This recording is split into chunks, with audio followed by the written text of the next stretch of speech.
পটুয়াখালী গলাচিপা উপজেলার কল্যাণ কলেজ গ্রামে সন্ত্রাসী চাঁদাবাজ ও ভূমিদস্যুর বিরুদ্ধে স্থানীয়রা আজ রুখে দাঁড়িয়েছেন। ভূমিদস্যু আপনি দেখতে পাচ্ছেন যে পটুয়াখালী এই যে কল্যাণখালী কলস যে গ্রাম রয়েছে, এই গ্রামের যে সুলিশ গেটটা রয়েছে, এই সুলিশ গেটে কিন্তু এলাকার শত শত মানুষ কিন্তু এই চাঁদাবাজ সন্ত্রাসীর বিরুদ্ধে কিন্তু তারা আজকে মানববন্ধন করতেছে এই সুলিশ গেটের সড়কে। আপনি একটু জানিয়ে রাখি যে পটুয়াখালী জেলাধীন গলাচিপা উপজেলার ৯ নং কলাগাছি ইউনিয়নের কল্যাণ গ্রামের ৪ নং ওয়ার্ডের এই যে দুর্দর্শ সন্ত্রাসী চাঁদাবাজ ভূমিদস্যু এলাকার ত্রাস সৃষ্টিকারী এবং চোরা কারবারি মাদক ব্যবসায়ী একাধিক কারণভুক্ত মামলার আসামি মোহাম্মদ রাহাত, আব্দুল ওহাব ও তার ভাইয়ের সহ অন্যান্য সহযোগীদের কুখ্যাত সন্ত্রাসীদের অনতি বিলম্বে গ্রেপ্তার সহ দৃষ্টান্তমূলক শাস্তির দাবিতে কিন্তু এলাকাবাসী আজকে এই মানববন্ধন করতেছে। আসলে তাদের কার্যকলাপে অতিষ্ঠ হয়ে উঠেছে।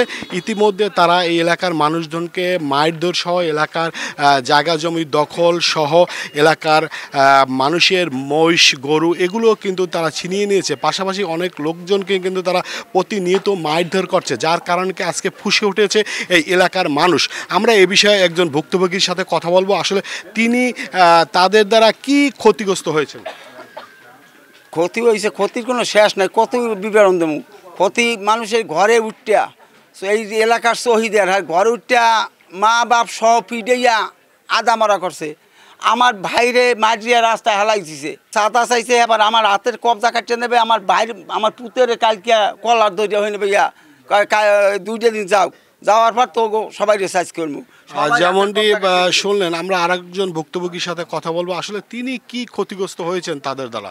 আমি নামাজ পড়ে বসছি, ইতিমধ্যে ওরা 2 ভাই বাবু এবং রাহাত এ ঘরে ঢুকে আমাকে অতর্কিতভাবে মারছে এবং মেরে ওরা ওখান থেকে বেরিয়ে যায় দোনো ভাই। আমরা চাই এর দৃষ্টান্তমূলক শাস্তি।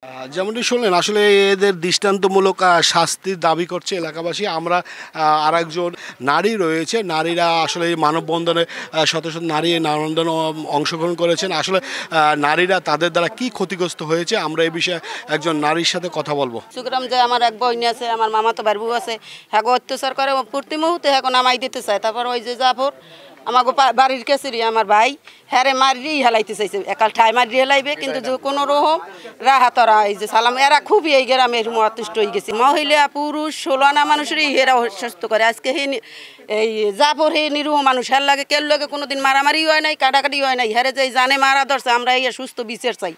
যেমনটি শুনলেন, আসলে এই সুষ্ঠু বিচারের দাবিতে কিন্তু স্থানীয়রা আজকে এই সুলিশ গেটে মানববন্ধন করতেছে।